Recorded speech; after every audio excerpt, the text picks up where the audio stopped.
મિત્રો, ઈરાનની ધરતી પરથી અત્યારે આખા વિશ્વને ધ્રુજાવી દેનારા સૌથી મોટા સમાચાર સામે આવી રહ્યા છે. ઈરાનના સર્વોચ્ચ નેતા અલી ખામોનીના અંતિમ સંસ્કારની તૈયારીઓ વચ્ચે મધ્ય પૂર્વમાં મહાયુદ્ધના ભણકારા છે. તહેરાનમાં એકત્રિત થયેલા કરોડો લોકોનો આક્રોશ જોઈને અમેરિકાના પણ હોશ ઉડી ગયા છે. ઈરાન સરકારે જાહેરાત કરી છે કે આગામી 9 જુલાઈ ખામોનીના દેહને સુપુર્દ ખાક કરવામાં આવશે.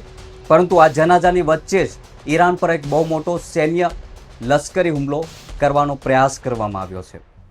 યમનના હુદી સૈન્ય કમાન્ડર આંતરરાષ્ટ્રીય સ્તરે દાવો કર્યો છે કે તેમણે ઈરાની વિમાન પરનો એટેક સંપૂર્ણપણે ફેલ કર્યો છે. એટલે કે ઈરાન પર જે હુમલો થવાનો હતો તેમને ફેલ કરી દીધો છે. સાઉદી અરેબિયાના ફાઇટર જેટે યમનની એરસ્પેસમાં ઘૂસણખોરી કરીને ઈરાનના સિવિલિયન્સ પ્લેનને રોકવાનો પ્રયાસ કર્યો હતો. પરંતુ યમનની એર ડિફેન્સ સિસ્ટમે સાઉદી આ યુદ્ધ વિમાનને ત્યાં જ તોડીને ભગાડી મૂક્યા હતા. યમનની સેનાએ સાઉદી અરેબિયાને ખુલ્લી ચેતવણી આપી છે કે જો ભવિષ્યમાં આવી કોઈ હરકત થશે તો સાઉદીના તમામ એરપોર્ટ અને તમામ મુખ્ય સૈન્ય મથકો પર સીધા જ ઘાતક મિસાઇલ હુમલા કરીને તબાહ મચાવવામાં આવશે. આ ભયાનક લશ્કરી તણાવ વચ્ચે રશિયાના રાષ્ટ્રપતિ વ્લાદિમીર પુતિનનું એક હાઈ લેવલ ડેલિગેશન તાત્કાલિક તહેરાન પહોંચ્યું હતું. પુતિનના ખાસ દૂત જેમને મેદવેવે ખામોનીના પાર્થિવ દેહને સત્તાવાર શ્રદ્ધાંજલિ આપીને અમેરિકા વિરુદ્ધ મોટું નિવેદન આપ્યું હતું. રશિયાએ ઈરાનનો પક્ષ લેતા કહ્યું છે કે અમેરિકા અને પશ્ચિમી દેશોના ભારે દબાણ છતાં ઈરાનની જનતા ક્યારેય કોઈની સામે ઝૂકશે નહીં અને આંતરરાષ્ટ્રીય લડાઈમાં અંતે ઈરાનની જ સત્તાવાર જીત થશે. અત્યારે આખા ઈરાન દેશનો જનસેલાબ તહેરાનની મુખ્ય સડકો પર છે અને ઇમામ ખુમેની ગ્રાન્ડ મુસલ્લામાં લાખો લોકો અમેરિકા વિરુદ્ધ પ્રતિરોધ અને બદલાના નારા લગાવી રહ્યા છે અને આખો માહોલ ગરમ કરી રહ્યા છે. અમેરિકી પ્રમુખ ડોનાલ્ડ ટ્રમ્પના વિરોધમાં તહેરાનની ગલીઓમાં બદલાના પોસ્ટરો લહેરાવવામાં આવી રહ્યા છે અને જનતા સૈન્ય એક્શનની માંગ કરી રહ્યા છે. અલી ખામોનીનો આ પવિત્ર તાબૂત સોમવાર સુધી તહેરાનમાં જ રહેશે અને ત્યારબાદ એક મોટો જુલુસ નીકળશે.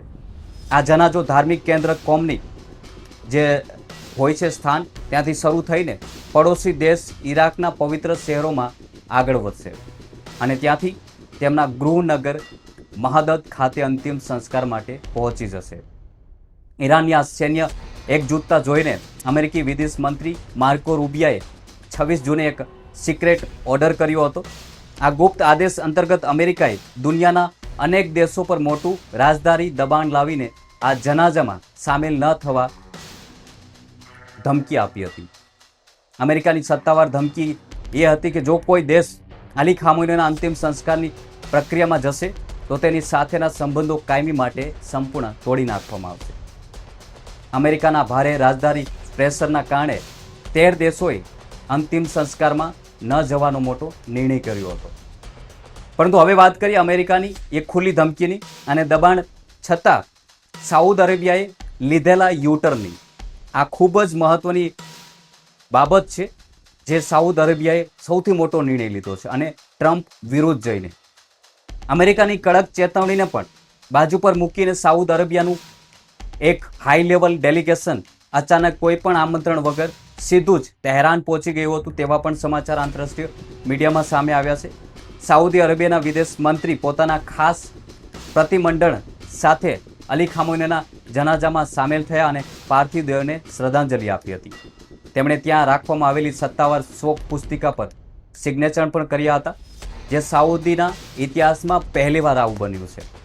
સૌથી ચોંકાવનારી બાબત એ છે કે ઈરાન તરફથી સાઉદીને આ અંતિમ સંસ્કાર માટે કોઈ પણ સત્તાવાર આમંત્રણ આપવામાં નહોતું આવ્યું. તેમ છતાં સાઉદી અરેબિયા સામે ચાલીને અમેરિકા સંબંધો પર તોડીને પણ અમેરિકાના જે તેમની સાથે સંબંધો છે તેમની કોઈ પણ પ્રકારની પરવા કર્યા વગર ઈરાન સાથે દોસ્તીનો હાથ લંબાવ્યો છે. બીજી તરફ ઈરાનના ઇન્ટેલિજન્સ મંત્રાલયે આંતરરાષ્ટ્રીય સ્તરે બહુ મોટું નિવેદન આપીને આખા પશ્ચિમ એશિયામાં ગરમાવો લાવી દીધો છે. ઈરાનની ગુપ્તચર એટલે કે સિક્રેટ એજન્સીઓએ સ્પષ્ટ કહ્યું છે કે અમેરિકા અને ઇઝરાયલના સંયુક્ત હુમલામાં માર્યા ગયેલા તેમના તમામ નેતાઓનો અને નિર્દોષ નાગરિકોના લોહીનો બદલો ખૂબ જ ક્રૂરતાપૂર્વક લેવામાં આવશે. મંત્રાલયે સત્તાવાર જે નિવેદન જાહેર કર્યું છે તેમાં તેમણે કહ્યું છે કે ત્યાં સુધી ઈરાન જખમ ક્યારેય નહીં ભરાય જ્યાં સુધી આ હત્યા પાછળ જવાબદાર લોકોને સંપૂર્ણ ખતમ નહીં કરી દેવાય ત્યાં સુધી અમે બદલો લઈને રહેશું. ઈરાનની આ સૈન્ય તાકાતને વધુ મજબૂત કરવા ચીન સાથે એક બહુ મોટી અને ગુપ્ત ઇન્ટેલિજન્ટ ડીલ પણ થઈ ચૂકી છે તેવા પણ સમાચાર સામે આવી રહ્યા છે. ઈરાની સંસદના સ્પીકર મોહમ્મદ ગાલિફાફે ચીન અને ઈરાન વચ્ચેના મજબૂત વ્યૂહાત્મક રાજકીય સહયોગની ખુલ્લેઆમ જાહેરાત કરી દીધી છે. તેમણે તેહરાનમાં ચીનના ઉચ્ચ પ્રતિનિધિ વૈ સાથે એક ગુપ્ત બેઠક કરી હતી. આ બેઠકમાં ગાલિફાફે મુશ્કેલ સમયમાં સાથે ઊભા રહેલા ચીન સરકારનો સત્તાવાર આભાર માન્યો હતો. ઈરાન અને ચીન વચ્ચેની આ નવી ભાગીદારી શાંઘાઈ કોઓપરેશન ઓર્ગેનાઇઝર એટલે કે SEOના માધ્યમથી અમેરિકા માટે બહુ મોટો માથાનો દુખાવો બનવા જઈ રહી છે. આ દરમિયાન જાપાન પણ આડકતરી રીતે ઈરાનના સમર્થનમાં આવી ગયું છે. વર્ષ 2019 પછી પહેલીવાર જાપાન ઈરાન પાસેથી કાચું તેલ ખરીદવા માટે હાઈ લેવલ સત્તાવાર વાતચીત કરી રહ્યું છે. અમેરિકા આકરા આર્થિક પ્રતિબંધો છતાં ઈરાનના ઓઇલ બિઝનેસમાં અત્યારે બહુ મોટો અને ઐતિહાસિક ઉછાળો જોવા મળી રહ્યો છે. ઈરાને પ્રતિ બેરલ પર $5નું ડિસ્કાઉન્ટ આપીને ઓઇલ માર્કેટમાં સાઉદ અરેબિયા અને US જેવા મોટા દેશોને બિલકુલ પાછળ ધકેલી દીધા છે. ઈરાને માત્ર છેલ્લા 15 દિવસની અંદર જ 5 કરોડ બેરલ કાચું તેલ વેચીને $3.5 અબજની બહુ મોટી કમાણી પોતાની સરકારના ખાતામાં કરી લીધી છે. હવે સૌથી મોટા સવાલ પર આવીએ તો મિત્રો એ પણ ખૂબ જ જરૂરી છે. અલી ખામોનીના મૃત્યુના 4 મહિના પછી આ રાષ્ટ્રીય જનાજો કેમ નીકળવામાં આવ્યો અથવા કાઢવામાં આવ્યો? આખરે 4 મહિના સુધી તેમનો શવ ક્યાં અને કેવી રીતે રાખવામાં આવ્યો હતો? આવા અનેક સવાલો લોકોના મનમાં ઉઠતા હોય છે, તો તેના વિશે પણ વાત કરી લેજે. કાઉન્ટર ટેરરિઝમ મામલાના નિષ્ણાતોના મતે અલી ખામોનીના શવને અત્યાર સુધી એક ખાસ રેફ્રિજરેટર કોલ્ડ સ્ટોરેજમાં સંપૂર્ણ સુરક્ષિત રાખવામાં આવતો હોય છે. બહુ મહત્વની વાત એ છે કે આ પ્રક્રિયામાં કોઈ પણ પ્રકારના કેમિકલનો ઉપયોગ બિલકુલ કરવામાં નથી આવતો. આના વિશે તમે ગૂગલમાં અને અન્ય માધ્યમોમાં પણ સર્ચ કરી શકો છો, કારણ કે ઇસ્લામ ધર્મની અંદર કેમિકલના ઉપયોગની સખત મનાઈ હોય છે. શિયા કાયદા અને ધાર્મિક નિયમો મુજબ કેટલાક ખાસ અને અસાધારણ સંજોગોમાં સૌને મોડો દફનાવવાની અને તેને ઠંડી જગ્યાએ સુરક્ષિત રાખવાની સત્તાવાર છૂટ આપવામાં આવતી હોય છે. આ ધાર્મિક પરંપરાના કારણે જ તેમના સૌને કોલ્ડ સ્ટોરેજમાં સેફ્ટી ફ્રીઝર કરાયો હતો. આ દરમિયાન અન્ય એક મોટો ખબર એ પણ છે કે અંતિમ સંસ્કારની પ્રક્રિયાના કારણે જ ઈરાન સરકારે અમેરિકા સાથે ચાલતી યુદ્ધ વિરામ અંગેની તમામ પરોક્ષ વાતચીત અત્યારે કાયમી માટે રોકી દીધી છે. ઈરાની સેનાએ અમેરિકા અને ઇઝરાયલને ખુલ્લી ચેતવણી આપી દીધી છે કે આ અંતિમ સંસ્કારના દિવસો દરમિયાન કોઈ પણ પ્રકારની લશ્કરી કાર્યવાહી ન કરે.